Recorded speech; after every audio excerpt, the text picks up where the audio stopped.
Okay, we're going to call to order the finance meeting. You gotta speak louder. Jim. Okay, please rise. I pledge allegiance to the flag of the United States of America and to the republic for which it stands, one nation, under God, indivisible, with liberty and justice for all. Everybody wants to start right away when he wants to start. Okay. This is a little complicated, so listen up. I'm going to seek a motion to approve the agenda, and we're going to make 10A 6A. B, C, and D will remain the same, and the original 6A will become E. And I know that what I... 6E. Now, I'm 100% sure when I'm doing the meeting I'm going to mess up on this, but that's the motion I'm seeking. Carabelli, you making that motion now? Motion by Carabelli, support. Support by Leonetti. Please vote on your iPad. Rearranging a few things. Yeah, I didn't add anything. That you know.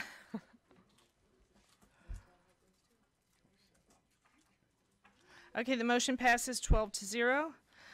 Motion to approve the minutes dated November 29, 2017. Motion by Sauger. Support. Support by Lucido.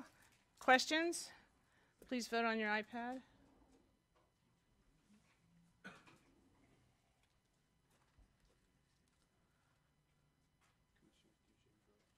Commissioners, Commissioner Chocolate. Gentlemen, Chocolate Maine. can we get you guys to vote? Thank you.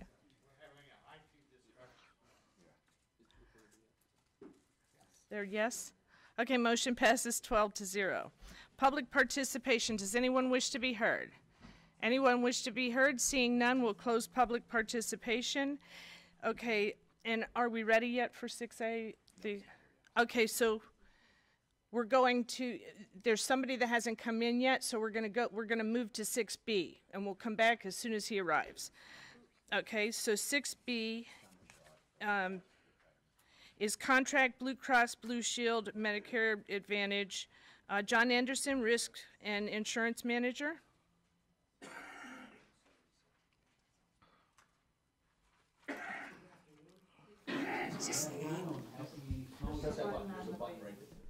Hello.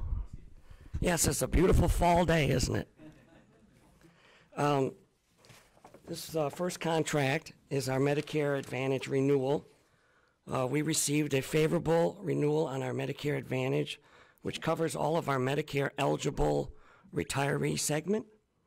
It is $10 less per month per contract than it was in 2017, and they also offered to give us a $250,000 retention credit, which can be applied toward our fully insured rates.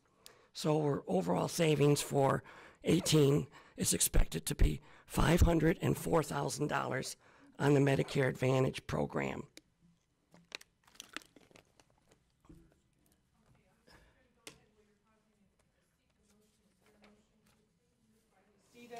Support by Sauger. Any questions? Was he done with his presentation? Oh, I'm sorry. You done with that? Well, I'll also say that they also extended for years 2019 and 2020 an option for us to renew with a maximum 5% increase only per year. So that's very good as well. Okay, thank you. Commissioner Myjak? Thank you. So this is for Oh, Blue I'm sorry. Cross Blue Shield, correct? That is correct, the Medicare Advantage program. Can you help me out here, please? I am sorry. What exactly is the Medicare Advantage in a sentence or two? This is the coverage that we have in place for our retiree segment Okay. that is Medicare eligible. Okay. And they are put on this particular plan. It's a supplemental plan to Medicare. Okay. So it fills all the gaps for Medicare and gives them a very good supplement. Very good. And the premiums, it says 2.2% decrease. That is correct. It went from $449 to $439 per contract per month. Okay, and may I ask a question? The last 5 or 10 years, what has been the trend on this type of program, this type of insurance? Well, Rate increases. for 2017, there was a 9.9% increase. Okay. And before that, I've tried to manage it in the single digits. That you've tried to manage it Yeah, it's in been your in this- tenure here for the last 10 years, roughly? Since 2011 or 2010, January 1st, we've had a Medicare Advantage type supplement. I understand. And then in 2013, I believe, is when Blue Cross took over Okay. for their MA product. And once again, maybe you might have said it, but I didn't understand it.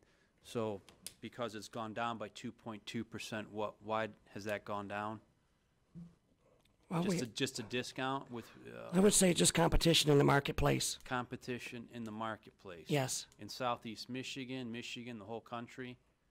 It would be probably just in our southeast Michigan area. So do you think, is that a normal thing going around the whole country? No, normally we've seen double-digit increases throughout healthcare throughout the United States for the retiree segment and for the actives. But not for our employees here under this contract? That is correct. Thank you. Thank you, Chair Smith. Thank you. Rob pretty much asked my question. I didn't know if it had to do with our seniors, our retirees being a little healthier and using, less insurance, or if that has something to do with it, or is it strictly a competition thing that they want to stay in the market? I'm just wondering if we're doing something right. I think that we're doing causes something this. right because it is rated. It is rated. So they know, in other words, Blue Cross will look at the claims that came in for last year, and then they'll rate it based on the claims. So we must be doing something right. Okay, thanks. Thank you. I don't see anybody else on here. Please vote on your iPad.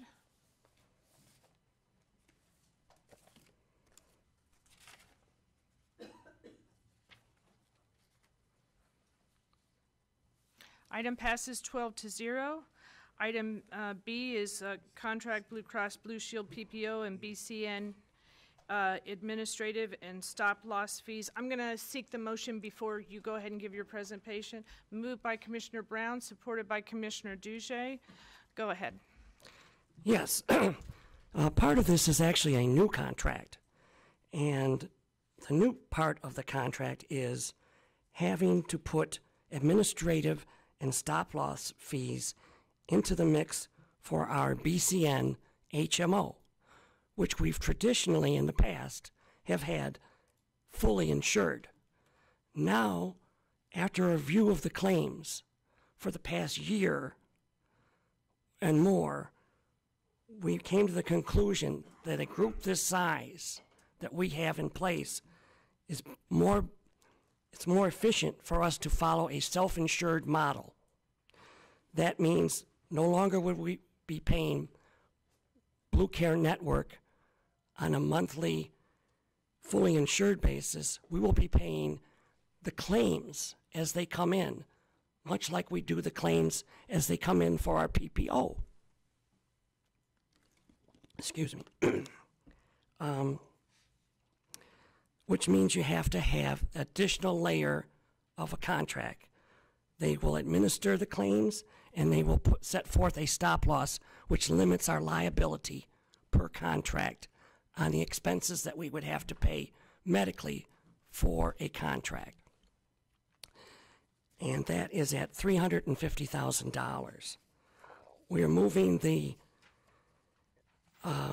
stop loss to $350,000 for all of the self-insured products. So last year, or should I say this year, it's at $275,000.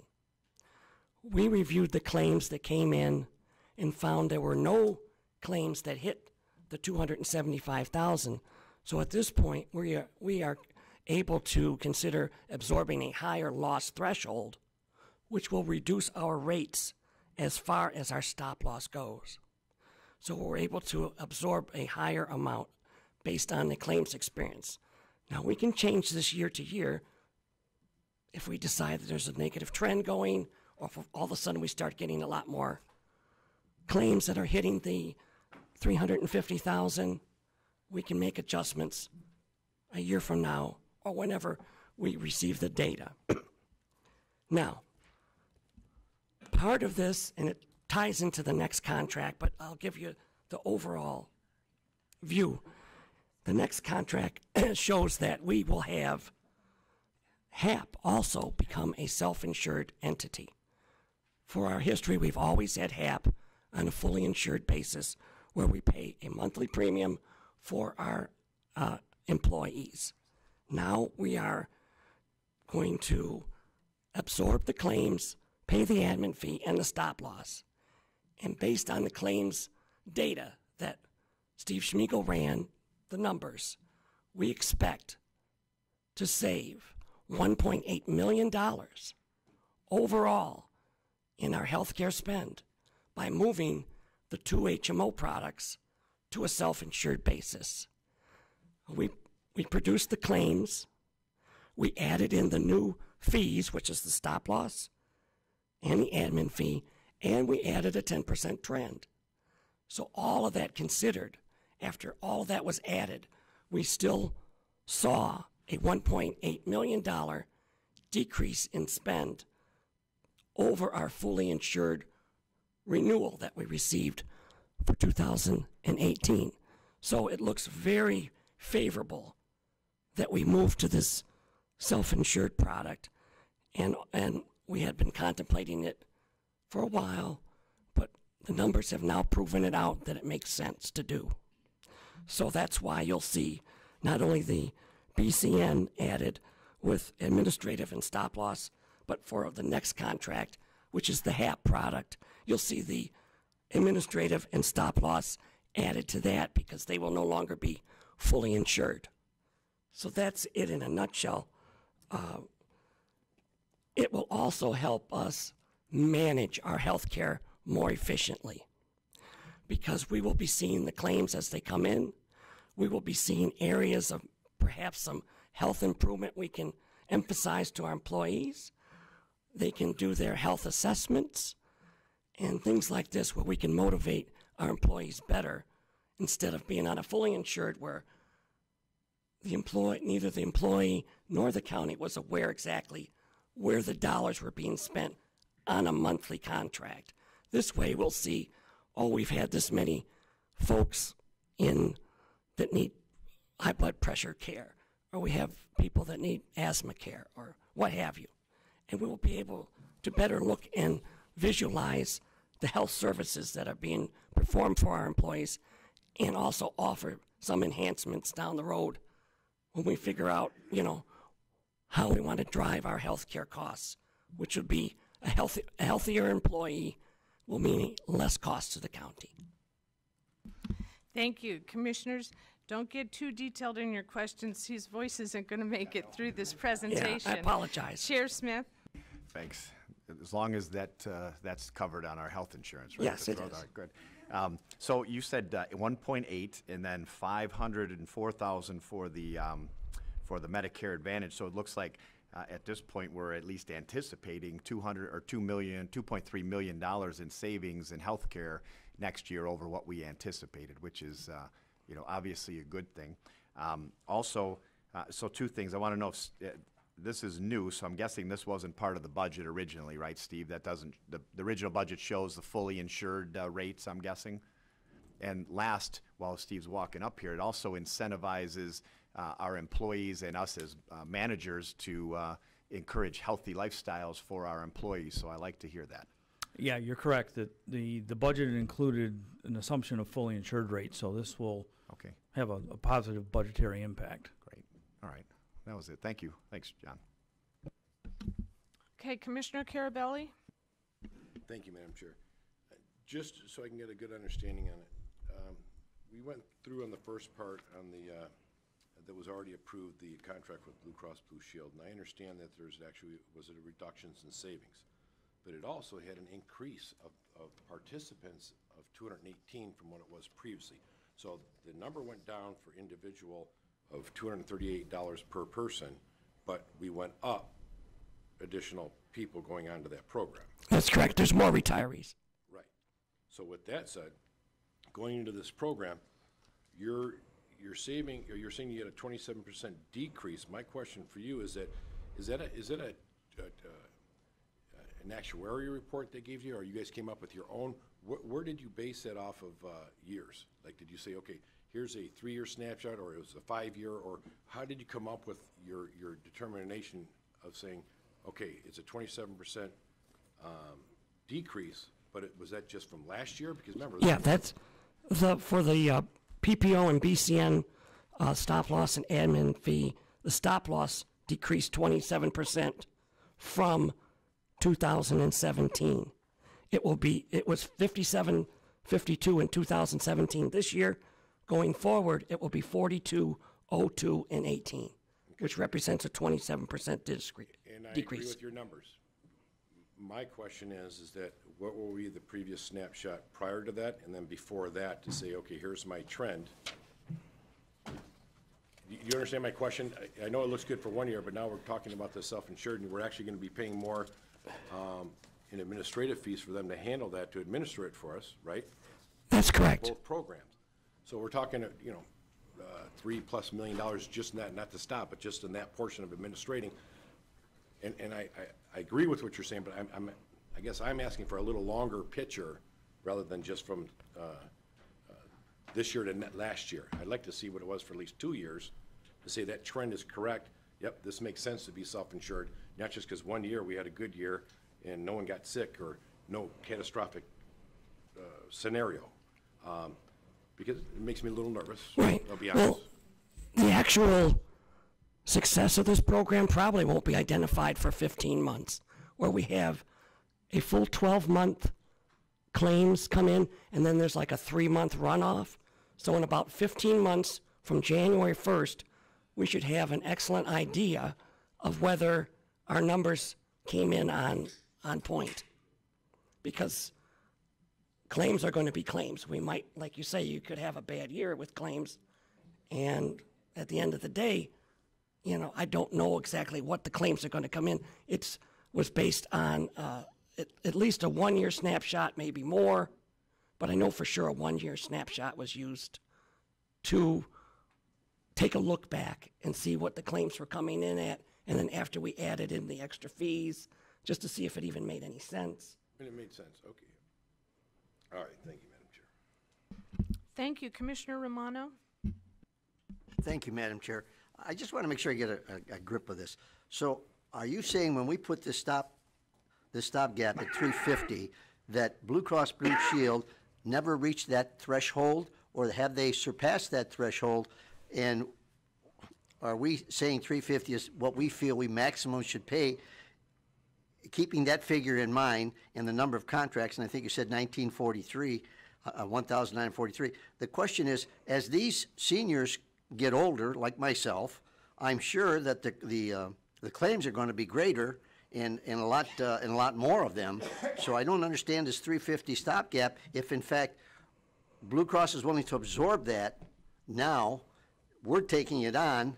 Why would we want to do that? And as I said, we're getting an older retiree section, and we're getting more of them. Maybe I don't get it. Maybe. Well, remember, this is, for the most part, our actives. The retirees are covered under our Medicare Advantage, which is Medicare eligible, 65 and over. Right. So for the most part, these are going to be our active employees and young retirees.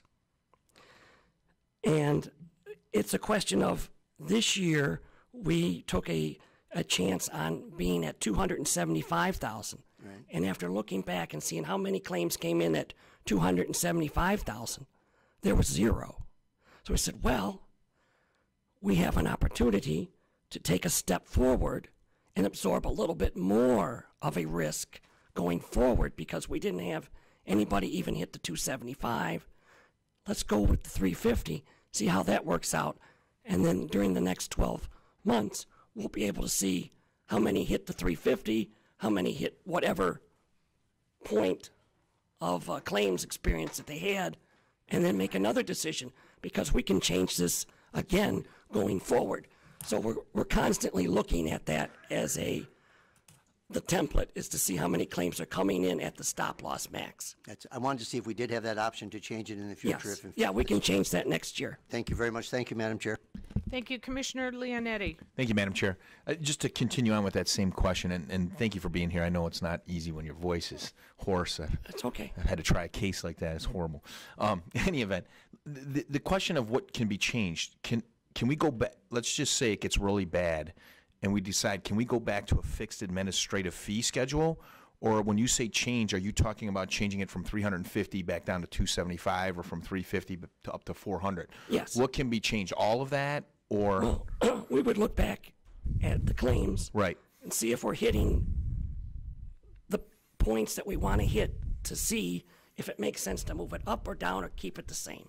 If we move it up, it's going to cost less. Correct. Because we're absorbing more of a risk. If we move it down, it's going to cost more, but it might make sense to move it down if we're getting a lot of claims, let's say, in the $300,000 level. Right. So it's all about what claims come in the next 12 months. And I understand. So we can always change on the stop loss, that number, that 350 number can always be changed every 12 months. Yes. The question is, can we go, let's say it gets catastrophic for whatever reason, can we ever go back to the administrative fee approach? You mean a fully insured? Yes. Yeah, we can change it back to fully insured next year. Okay. So Yeah. we can, okay. We can move it. Like I say, we're going to have a better snapshot within 12 to 15 months that will either say, yes, you made the right move, or, whoa, that wasn't the way to go at this point. Right. Okay. Well, no, thank you. Thank you for your analysis, for putting this together and looking for cost savings like this. I know with insurance companies it's tricky, and I'm looking forward to see what the data says in a year. Okay. Thanks. Yeah, me Yep. too. Okay. Yep. Commissioner Gillette? Thank you, Madam Chair, and thank you for what appears to be a great work at getting us the savings as a county. Appreciate that, both you and the Finance Department and all the work you're doing here. Let me just ask, is there any change in coverages that the employees will see? No, absolutely none. It'd be seamless. Okay, so no change in what's covered. Okay, that's all I had. Thank you very much, Madam Chair. Thank you. Commissioner Myjack? Very good work, John. Thanks for all your great work on this, but I just have one question. If we were to renew at the full insured rate for 2018, what would be the inflation from one year to the next? Any idea? They were looking at about a 5.5% increase overall for our fully insured rates on the HMO products. Okay. So that's what we would have been seeing versus we expect to have a decrease. Okay, and another question, do you know 5% rate, is that standard in the industry, in this state, or the country? I've asked you this every year. Yes. So. It's I would say it's on the lower end of our state to have a 5% increase offered to us on a fully insured basis. Okay, thank you. Thank you. Commissioner Brown? What's the family rate for family coverage rate and single coverage rate? What are the premiums? What are we paying per individual and for family coverage? Well, it's going to be an illustration Well, because we have to just predict. predict what? There we have family it will coverage, we have be- single coverage. Well, just a moment. You have the exact rate, Steve. If you don't have it, you just I think email it Steve to might us. have the exact rates. But that's all part of that illustrative thing. When you switch to a self-insured product, you have to come up with a rate yourself. Okay. Well, what do we budget? Okay, so for let's look at HAP. If you had HAP, the single would be $558, the double $1167, the family $1521 per month. Okay. Now, if you had Blue Care Network, single $543, double $1134, family $1480. Okay, thank you. Mm-hmm. Good number. Good job, by the way. Good whole team. Good job on getting this done. So, well done. It's not easy. Oh. It's complicated, but. HR also had a hand in this as well. Thank you. Team effort. Yep. Thanks. Thank you. Commissioner Toko. Okay, seeing nobody else, where's Bob? Please vote on your iPad.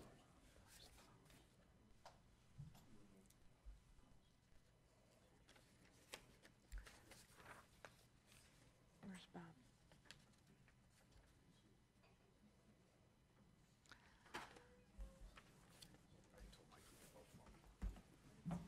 He wants to vote. Okay, motion passes 12-0.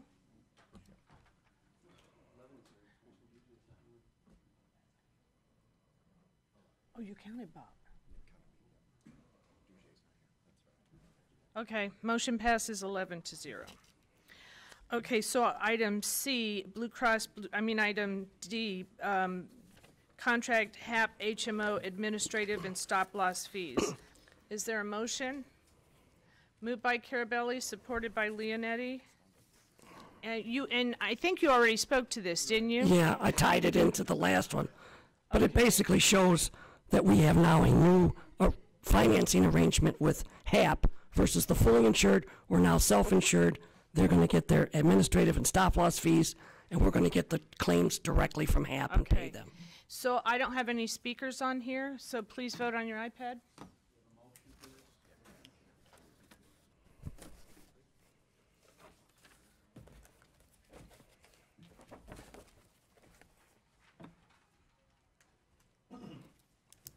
Motion passes 11-0.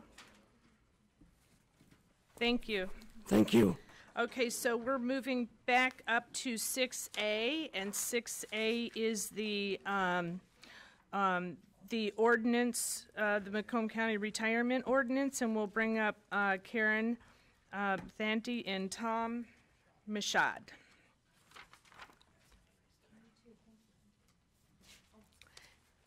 And before they give their presentation, would anybody like to make a motion on this? Moved by Lucido, support by Leonetti. This is all you? I got it. You got it? Okay, thank you. Oh, Go thank ahead. you. By way of introduction, my name is Tom Michaud. I have the pleasure of being the Retirement Systems Outside Special Legal Counsel. I've been asked by the Retirement System Board to be available to answer any questions or provide some comment regarding the retirement system. This has become somewhat of a holiday tradition. Last year, I was here in front of the board talking about the retirement system restatement. If you remember back a year ago, the board had some significant changes and adoption of the retirement provisions, but with the thought that the restatement was going to be a codification or a revision of the current provisions. There were a couple of items that were identified as changes, but by and large, the restatement was just that. It was supposed to just update, make more user-friendly the retirement system document so that it made more sense. As sometimes in this process, I understand that you do have two pieces of documents in your packet today. Okay. And one, I think I'd like to provide some comment on, and the other one is, I think is going to just be for information only at this time. But as part of the process, two items were identified, one being, and I understand you have a one-page ordinance amendment that specifically deals with this break in service concept. And so my discussion points will be very narrow in circumstances, and it only relates to those individuals who were members of your retirement system, separated from employment, came back to work, re-entered into your retirement system, but between the time that they left and re-entered, there were changes in provisions. So the question then became, what is the length of service of their break to allow them to come back in, or when they do come back in, what provisions prevail? Is it the provisions that they were in effect when they were re-employed, or is it a combination of the provisions that were in effect when they left, and then another calculation for their re-employment period? So it's a very narrow topic, and I'm very passionate about talking about pensions. So I understand, though, with it being snowing outside, I'll try to curb my enthusiasm when it comes to this concept. But the first The first item that you have in your packet deals with the break-in service period. And originally, the ordinance it had provided for a 3-year break. And I understand that there was discussions at the end of last year to extend that to 4 years. And because that was a change, we needed to identify that as a change and put that back in the ordinance. And so that's what this one page does, is it codifies in the retirement ordinance the change from 3 to 4 years, which is what the action the board took last year. The second category are individuals that, as I said, left and came back. And so I'll refer to that as the two possibilities. One is the single calculation, and that's using the provisions in effect when they come back as the operative formula to calculate their pension. The other one I would characterize as a split calculation. Figure out their pension in the first period of employment, figure out their pension in the second, calculate them independently, add them together, and that's what the retirement benefit. And that was a split. The retirement ordinance that was presented as a restatement was presented with the understanding that the split calculation was the common practice, and that's what you had followed in terms of calculating individual pensions when they had a break in service. I'm here today to mention that that was in review subsequent to that adoption, not the practice. The practice was you actually took the benefits in effect when someone left, and that was the calculation. You did not have a split calculation formula. So I'm here a little bit on the technical issue of 3 to 4. That's very clear, very clean. I think it's a little more discussion, from my standpoint, on the change from the single calculation to the split calculation, because it wasn't presented as a change. And I want to make sure that everyone has the opportunity and that it's very clear that, in fact, even though it is in your retirement ordinance now, because that was reflected in the recommended restatement, in fact, that was not consistent with the practice of how the benefits have historically been calculated. So I'm not sure that second topic is something that needs to or will be resolved today, but I think I just wanted to make sure that the board was aware of, originally when it was proposed as a split calculation, that is in your current restated ordinance, but that is not consistent with what the past practice has been. And if you were going to change that going forward and go to a split calculation, that would have to be something that would be affirmatively understood and agreed to and adopted with that understanding. So I know I hit some of the high points, which I'm not sure you consider them high points, but that is the reason I'm here today, to be able to respond to any questions that you have. I can say that some of the information that's contained in your packet is just a draft that was presented by the Human Resources Department. That isn't necessarily what all the topics that we would want to highlight for the second category of the split calculation, but because we were just starting that conversation today, I wanted to make sure that I gave you a little bit of an overview and then have an opportunity to answer any questions that you may have.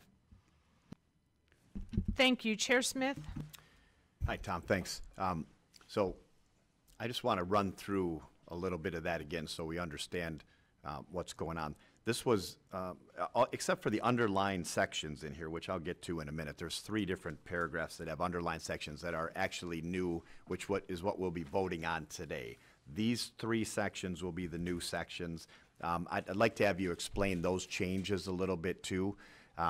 I don't know if you have, I hope you have that packet, but on page 137 and 138, it looks like there's 3 different sections that have some new wording in it from the old wording, which is, I think you know that. But what Tom is talking about is that last year we passed an ordinance for the pension board, and it said kind of 2 different things. It said we'll do past practice, which is a split calculation. So we understood it was going to be a split calculation, but what we didn't understand was that wasn't the past practice, right?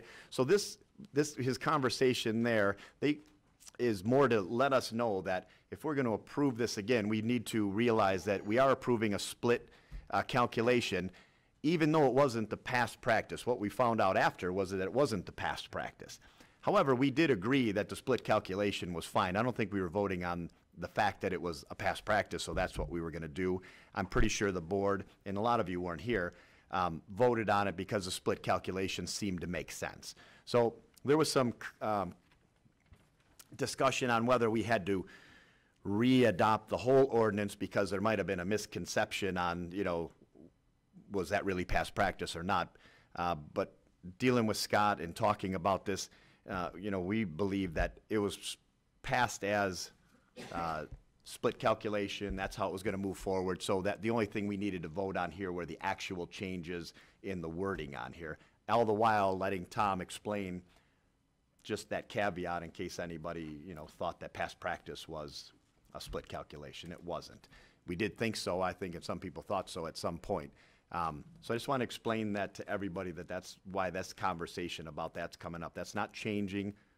It was just not, it wasn't presented properly at the time because I think we really didn't realize that that was going on.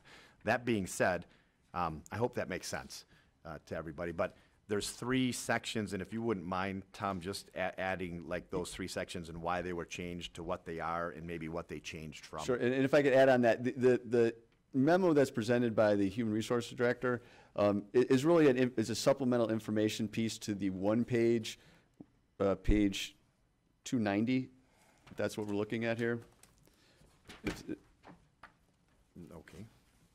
If I could, or Mr. Chair, could I ask what yeah, she's the I know you've got quite a packet here, so. Well, no, I think what we were looking at is. Oh, I'm sorry, 292. 292 I'm sorry, and 293. The Correct. changes are underlined, and we, because that other discussion, that's not here right in front of us right now, right? Right. The second part of the split calculation is not in this packet. Just wanted you to touch on the 3 changes that are in here and explain briefly what each of those are before we get the commissioner's questions. Yes, okay. So the highlighted language in the Human Resources Director's memo are something that, you know, I find are consistent with the current practice, and so these wouldn't be a change or wouldn't be part of the discussion of the split calculation. I think these were just identified as, you know, points of discussion when it comes to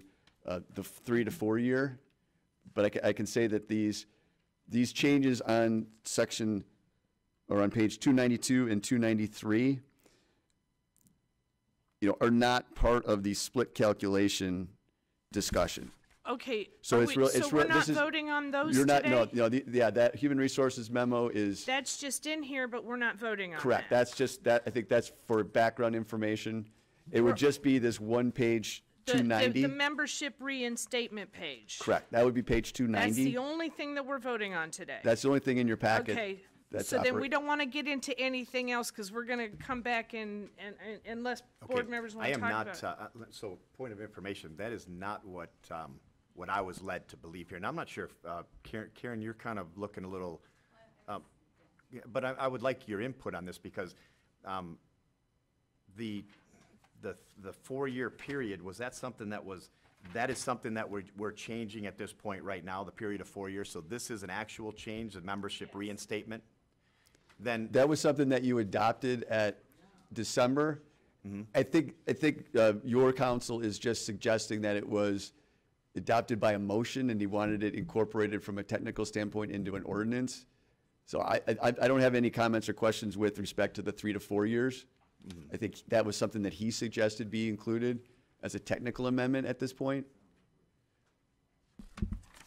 So that question on the 3 to 4 is a non-issue with that. From my point, that is more of a technical correction, and that's what he's proposing. We might have to take a look and ask these questions and forward this on to tomorrow, because I was pretty sure we were also voting on these changes that were underlined for a reason in here that were, I know that you say this is a draft ordinance, but this is are we going to be voting on this draft ordinance? Because that was what was identified as the changes. Okay, in that case, if we may be voting on them tomorrow, would you briefly touch on each of them? Sure. Thank you.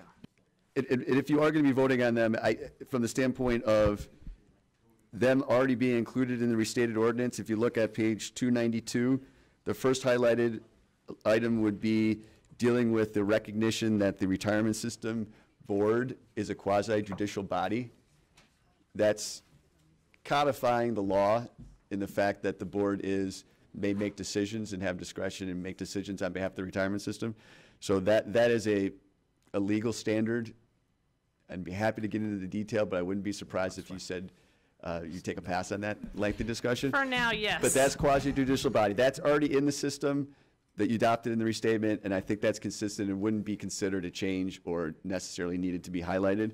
The subsection E at the bottom of that page, just as a recognition then that if someone goes from one department to another department or from one division to another division, that's not considered a break in service. That's just a change in positions, and that because now you have a defined benefit plan basically your defined benefit plan is closed, that someone going from department to department wouldn't trigger a reemployment issue or a break in service. It would just be just a continuous membership non-issue. They wanted to highlight that as just as a point of clarification. So that would be subsection E. And then if you go to page 293, subsection 18, or section 18, this is just a clarification that if someone took out their money, they could put it back and have if they separated from employment, took their money out, and they were reemployed, they would have a period of time to put that money back in and get their service credit reinstated. Once again, I wouldn't consider that a change. That was just a point of clarification that was in the original restatement that shows up in the Human Resources Director's memo. Okay, so we're going to take questions on all of it because the understanding is those may show up tomorrow on the full board is what we're looking at doing. So Commissioner Leonetti. Thank you, Madam Chair. So from what I understand with your presentation, the most significant thing we're dealing with on this change is the split analysis. Correct. And I don't know, maybe this is a point of information from the board members that were on here last year. Was it the intent of the board to do the split analysis, or was it going to be what was quote unquote past practice? I mean, it seems like this decision was made a year ago, and now we're dealing with it again because it was worded wrong, it sounds like. I guess I'm looking for some guidance on the folks that were on here last year. What was the intent? So my intention that we wanted a split calculation. We wanted it because there were a different set of circumstances, and that was my rationale. Okay. May not have been consistent with others. I'm going to let Chair Smith respond. And I'll say the same thing I said before. I think the board voted on the split calculation, and the fact that it was or was not a past the past practice, I don't think had any real significance to it. But because I think that was kind of the recommendation of where we should go anyway. I don't know that we did that because it was a past practice, or that we did it and it just happened. We thought it was the past practice. So I'm going to go with A. Do we have minutes? I mean, are there minutes we could look at? Just if we pass on this today and look at the minutes. Yeah, we're just going to move it forward. But the minutes don't get into, all they're going to reflect is the motion to adopt the ordinance. And if they're indicating that's not in there, the minutes aren't going to reflect that. Okay, thanks. Yeah, our transcript, yeah. Well, and I would ask this, the recommendation from HR and from our council is to stick with the split calculation on this, right? I mean, which is also an important point here, I believe. And that makes sense to me. The question is, why was it still past practice this year? You know what I mean? Why was past practice being used this year if the intent and the recommendation last year was going to be split? I think it comes down to more of a bargaining issue. Okay. Is that the pension board can't grant or deny, they can't change benefits. They just administer what benefits are approved. And as part of that approval process, the whole collective bargaining, even though the retirement ordinance says something, it could be inconsistent with a collective bargaining agreement, and that's where the whole discussion of past practice comes into play. Okay. And originally when this body, and I know many of you were not here, when that discussion took place, the draft that they had in terms of the reinstatement identified specific areas that would constitute substantive changes that would kind of go into the collective bargaining realm. Okay. And that draft and that version was given to the union representatives to take a review and take a look at it. My comment is more that split calculation was not identified in that draft red line version as a change, because everyone's understanding was that's just the way it made sense. Okay. But in fact, that was not the practice. So to implement that now would be inconsistent with the way that it's always been done. And I can understand, and I take into consideration the fact that this is what you might view as as a recommended plan design issue going forward, but that would necessarily be something that the board would this body would have to work through with the labor issues to make that administratively feasible. Right, and correct me if I'm wrong, contracts are up in 2019, right? Isn't it right? So this would be the idea is that maybe in 2019 we start with the split, or... Yeah, and so that's kind of why I started the conversation saying this might not be something that is going to be able to be discussed definitively today, but I wanted to start that discussion just so that if someone had a question about why benefits are going forward being administered at the pension board level, not as a split calculation, it would be more because it reflects the past practice. And until it's specifically changed, it's reasonable to say that practice should continue until directed otherwise. One last question.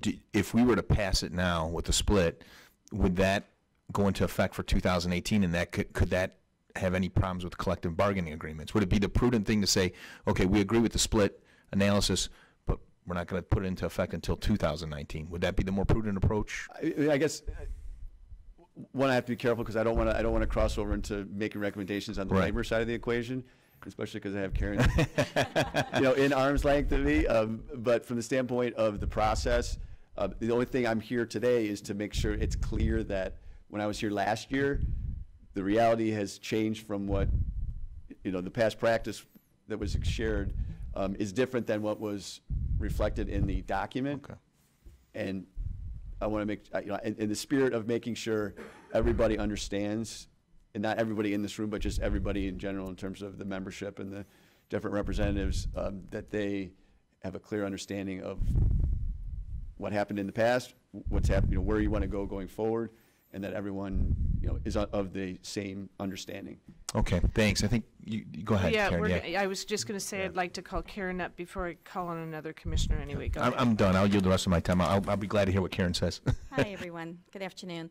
This issue really came about when the contracts started changing the tiers of benefits. So for years, an employee would leave the county, they would come back, and the pension benefit was the same. The vesting, the factor, the multiplier, all of that was the same. So over the years, as we brought employees back, they're hiring into a new tier.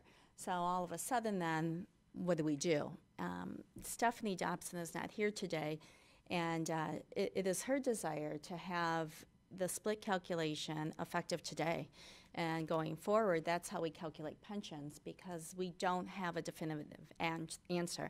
Tom is absolutely right. The ordinance is clear in regards to the split calculation. I can't speak to how we got there.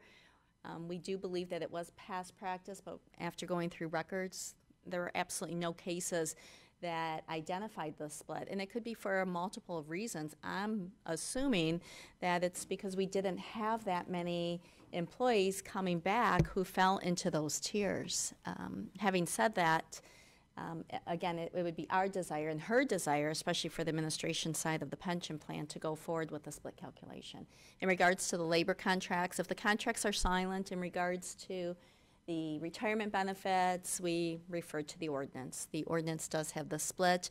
Tom is absolutely right. When we did meet with our unions and our representatives, we did not identify that as a change, but again, I don't think that we knew. I will tell you, when our unions have asked me, do we calculate on split, I've always responded yes. I just assumed too that that's what we always had done. Okay, Commissioner Carabelli. And please don't go too far. Nope. I got 3 questions. Number 1, all this stuff in here you're recommending to the board? Yes. You're in concurrence. Number 2, I'm going to go back to item number, section 18 on page 293. It says within 1 year. Okay, I'm confused. 1 year from reemployment.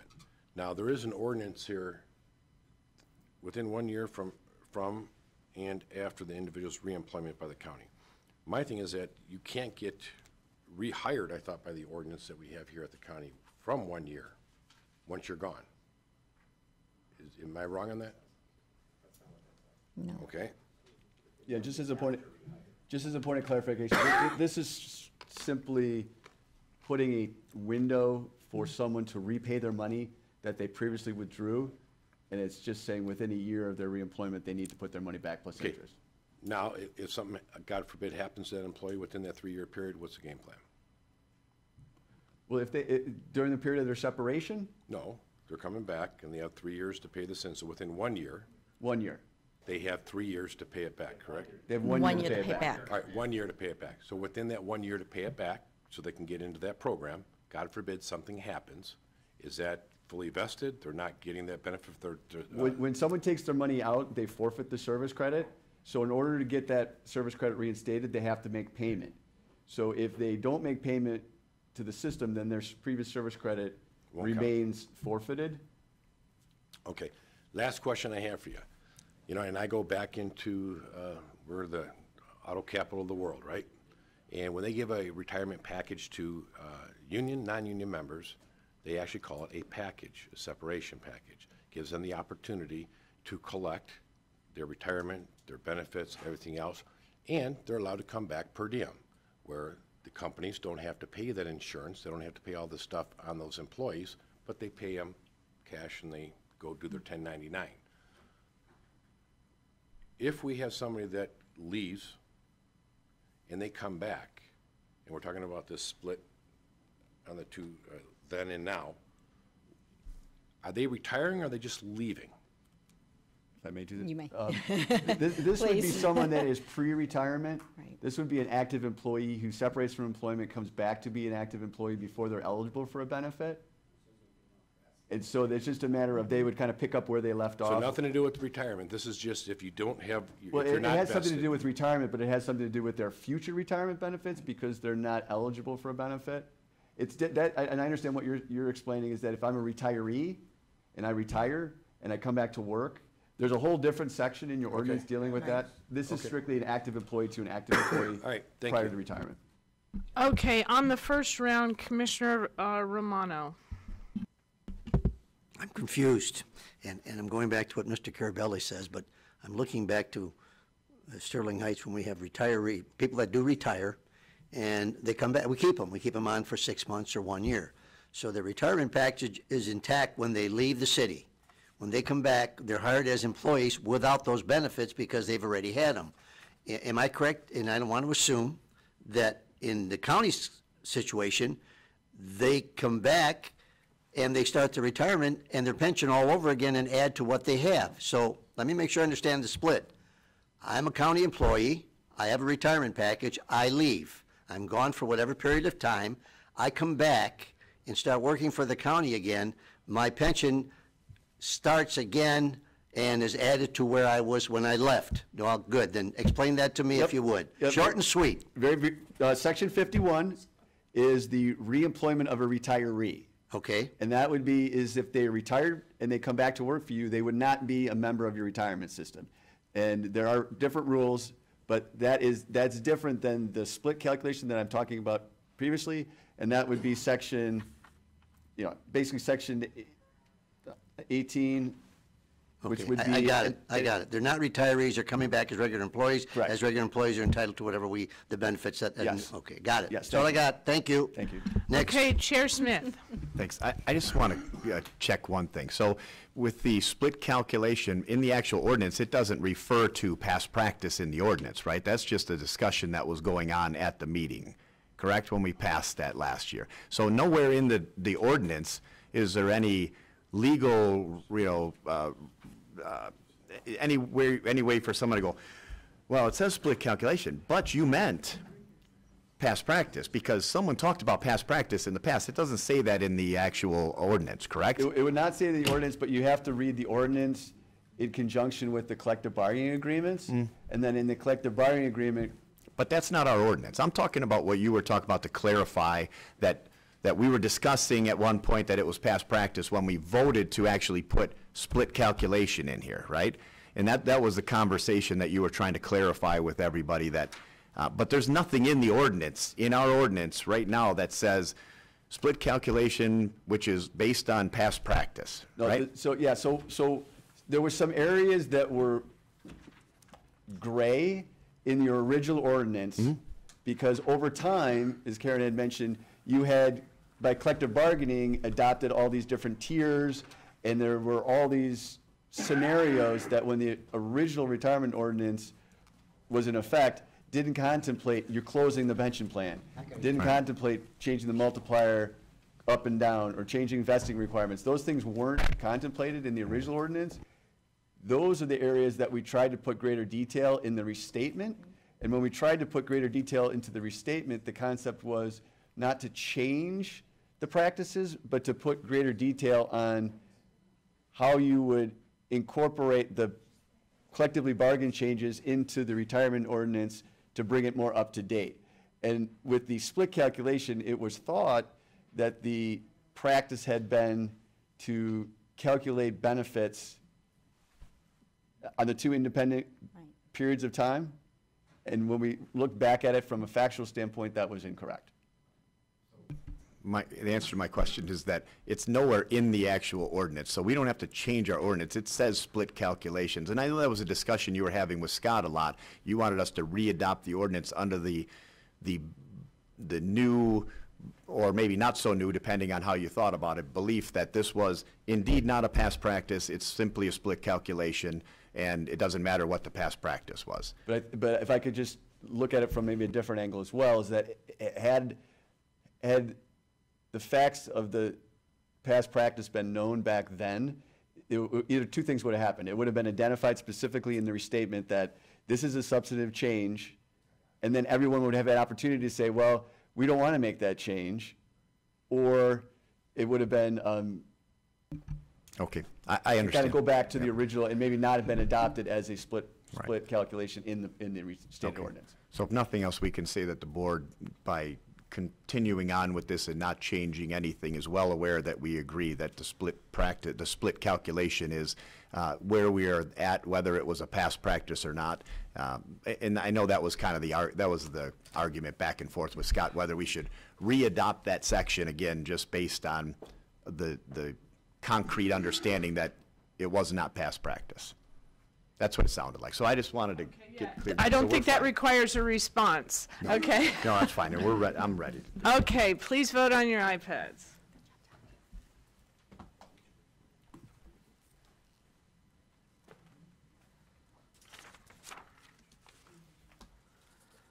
And pending the vote, happy holidays, Merry Christmas, and thank you very much.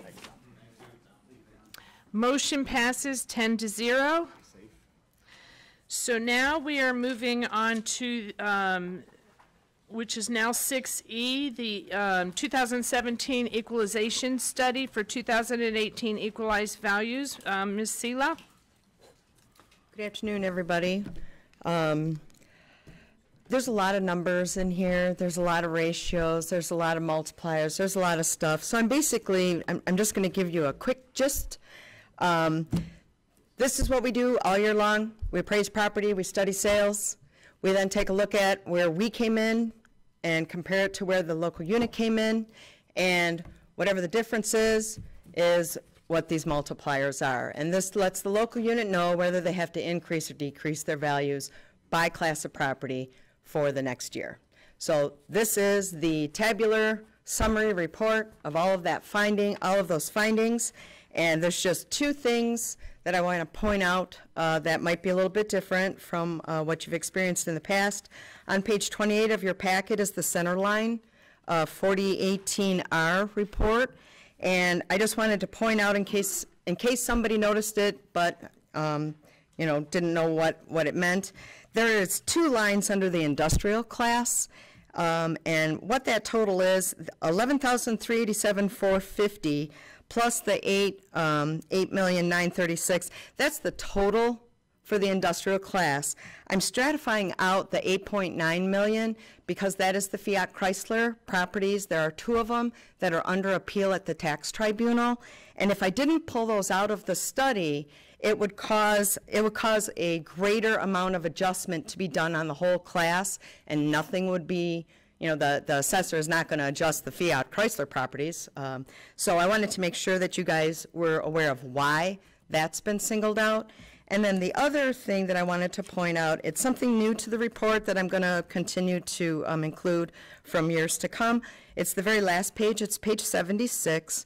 By statute, I have to publish the tentative ratios and multipliers in the newspaper by a specific date in February.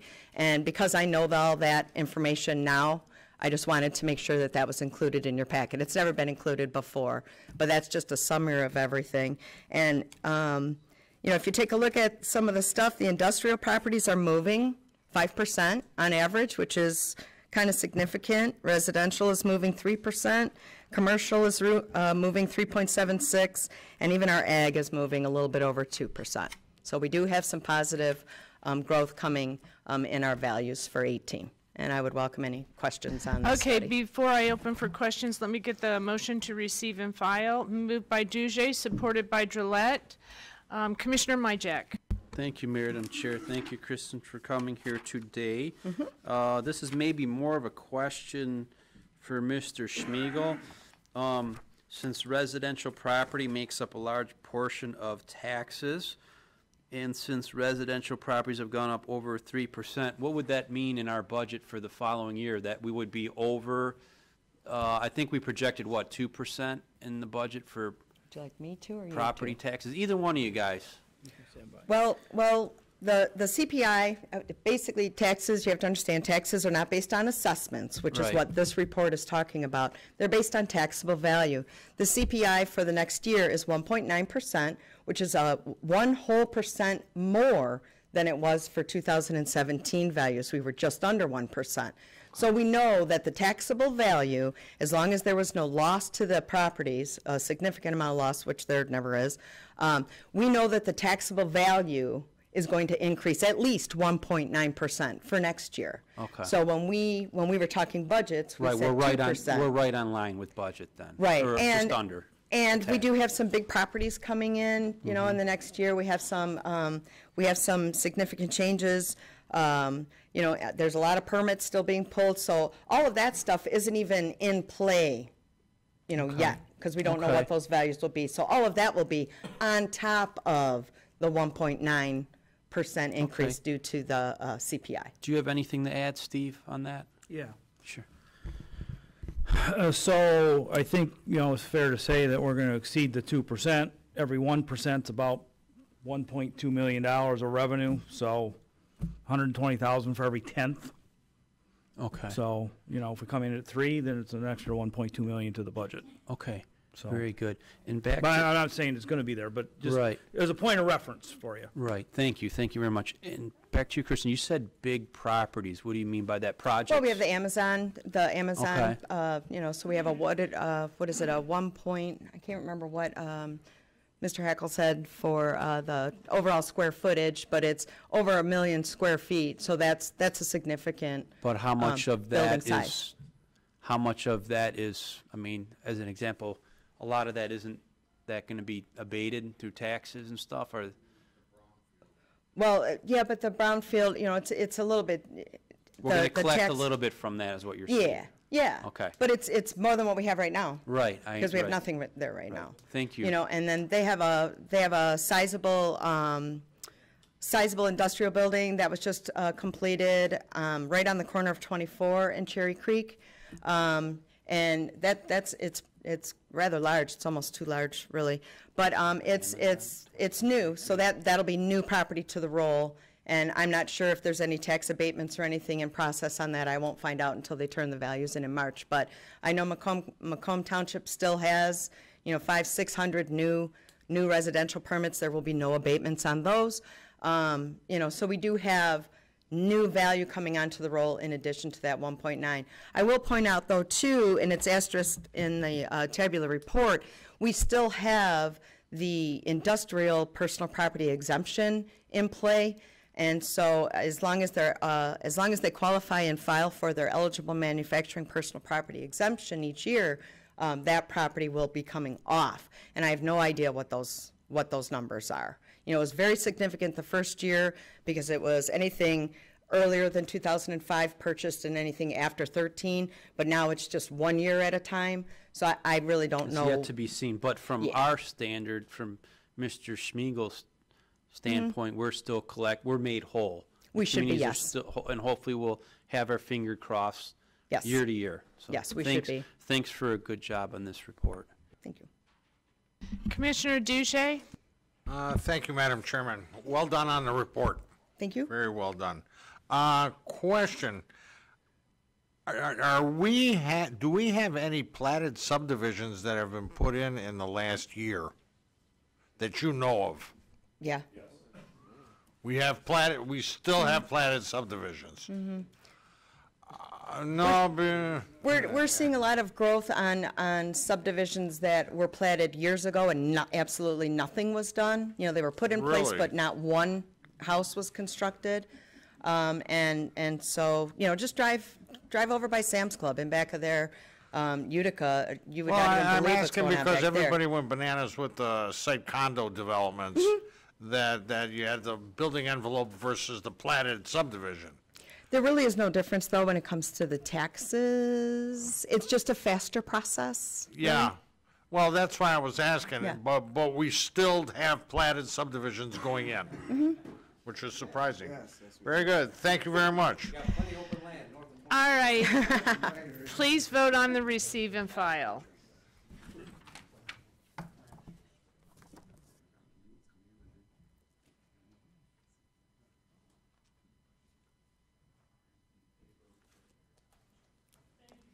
Thank you very much. Receive and file passes 12-0. Thank you. Have a wonderful holiday, everybody. And be safe going home. Okay, so we are down to Health and Human Services Committee recommendations. Does anybody want to take any separately? Okay, I'll seek a motion to seek, moved by Myjack, supported by Leonetti, to approve them in their entirety. Just Health and Human Services, A, B, and C. Okay? Okay. Please vote on your iPad.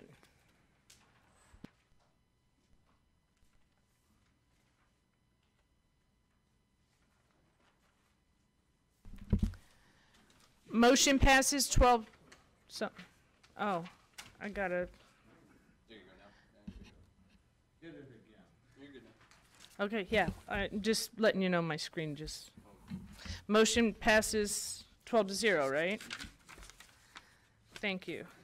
Okay, so next we have infrastructure and economic development. No, can't move them in their entirety, so just hold on a second. Infrastructure and Economic Development Committee recommendation.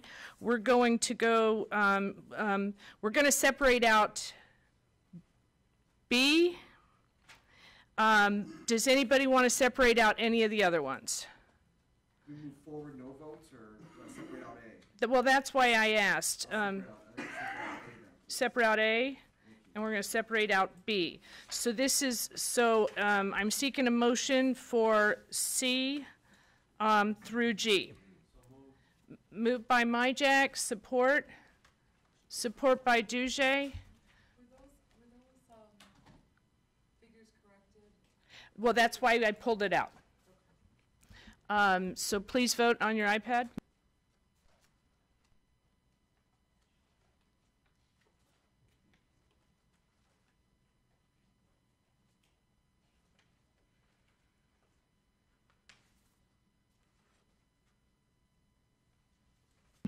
Motion passes 12-0. So now we are back to A, which is contract agreement project plan Insight Public Sector Portal of Services project tables. Motion to recommend to full board. Is there a motion? Moved by Brown, supported by Lucido. Any questions? I don't.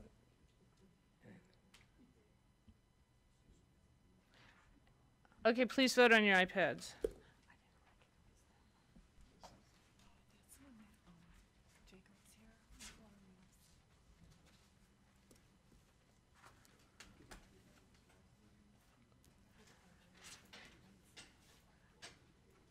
Is that vote showed up yet? Is this the same vote? Is that the vote? Yeah, that's vote. No, that's the vote. No, it didn't show up that way the first time. And it's gone again. So I'm assuming the motion passed 11-1. Am I correct? Because I don't have it. All right, thank you. Okay, the next one that we pulled out is the contract MDOT hot mix asphalt cold milling, and the reason we pulled it out is we need a motion for the original department recommendation, not the one that we passed on yesterday, because we cannot change the contract number. So we don't have that option, so the motion is for the original recommendation. Is there a motion? Moved by Leonetti. Is there support? Support by Carabelli. And I don't see any speakers? Yes. Okay. So what Commissioner happens Togo. on the number? We have a number that's higher than the actual contract in our resolution? Yes, because that's a number that was created with the state. It's a set number. We can't change that number, even if the number's going to come in lower. We can't change it. So that's the number that we're voting on. Yes, when the project is designed, we have an engineer's estimate that we submit to the state, and that's what the numbers are based off as far as the cost share agreements. They supply us, after the contract is bid and let, they supply us with the contract based on that estimated amount, and that's happened for decades that we've gotten those state contracts. As far as amending them, we don't have the power to amend them. We receive them from MDOT, and we sign them for approval to move forward to contract with MDOT based on that amount. Sometimes the contract comes in under, sometimes it comes in over. There's typically not a cap on the funding level, so if it goes over, we still get the 80% from state or federal funds, so that's not an issue normally. So, but as far as the state contract, they submit it to us with that estimated value. Okay, thank you for that explanation. Thank you. Okay, seeing no other speakers, please vote.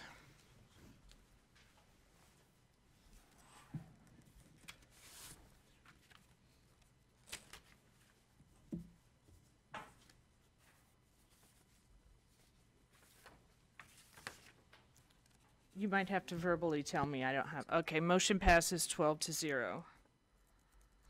Thank you. Okay, Justice and Public Safety Committee recommendations. Does anyone want anything pulled out? Okay, is there a motion moved by Leonetti, support by Sager to move them in their entirety? Any?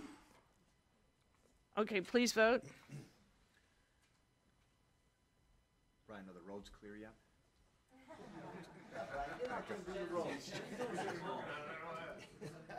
Wait for all the snow to fall first.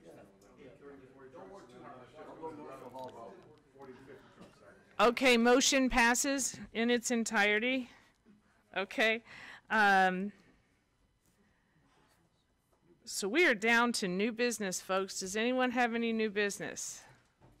Yes. Commissioner Romano. Comment without, if commissioners have no objections, I don't know if everybody here has seen the webpage that's on for the county here, and I have, and it lists the county executive and some of the other the commissions, and unfortunately, I would think personally that, and I'm not looking for notoriety, but I would think that right after the county executive, directly underneath him would be the Board of Commissioners. We're nowhere on that webpage. Nowhere. Mr. Smith is nowhere on that webpage. If anything else, if not us, at least the chair should be on there. I think a letter is appropriate to the county executive explaining our distaste for what he put on the webpage and have him adjust it. That's my spin on it. And Mr. Smith, if I may direct it to you, what are your thoughts? Okay, well, go. Speak up now. Let's hear what you've got to say. You think it's wrong to send a letter? Commissioner Lucido wants to say something, and then I'll let him respond if he'd like to. On there and just recently taken off. I think that's what's more offensive. Officials page? Yeah. Okay, Chair, would you like to respond?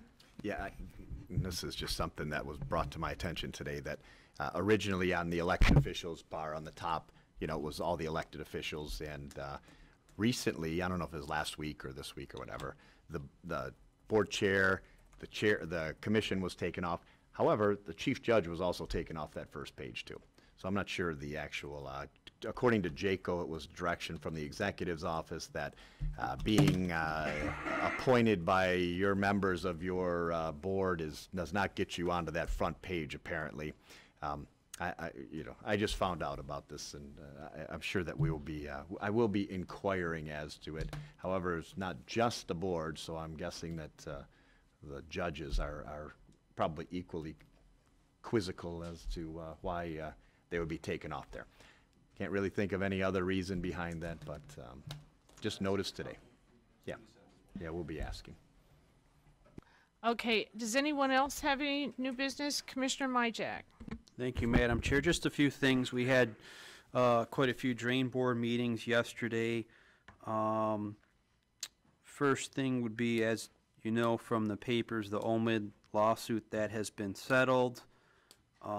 Number two, the final numbers for the sinkhole. As we all remember when it happened a year ago, the numbers back then were like anywhere from 75 to 150 million is what they were anticipating. And it looks like the final cost is about 68 million. So the rest of that money, which I think we budgeted for 75 million, that will go back into the mid-district communities. Second thing is sometimes there are monies that accumulate in the various drainage districts. Those monies will be used in those districts as well. Like so in Sterling Heights, we finalized a $250,000 purchase agreement, Hawkins Drain, 19 Mile Road and Ryan area, that the county owns found out. That's going into private investors' hands for residential homes. That money will go back into the drainage district for that use. There's also that large property on M59 and where Hayes or Garfield, M59 Garfield, that the county owns, and Candace Mill will be looking to sell that, and that will again go back into the drainage communities. And one final thing, she's her office, Public Works, is doing a great job and literally going into all these drains, drain by drain by drain, and examining them all. And it's just one drain at a time to ensure we have good infrastructure for our residents. So that's all I have to report. We had a lot of meetings, and other commissioners were on other various drain board meetings yesterday as well. You can make some comments also if you wish. Thank you, Madam Chair. Thank you, and some of you have gotten quite lucky because there's a handful of us that have to be there every single month. I've seen Commissioner Myjack, Romano, and Commissioner Tocco. So far, I think we've been on every single agenda. So, Chair Smith. Oh, I'm sorry. Just real quick to add on to that, to what Commissioner Myjack said, Candace Miller indicated and she was quite enthused about coming here and giving us a presentation or report about all the things she's been doing. So I'll direct us to Chair Smith, see if we can get her on an agenda here at some point. Reach out to her.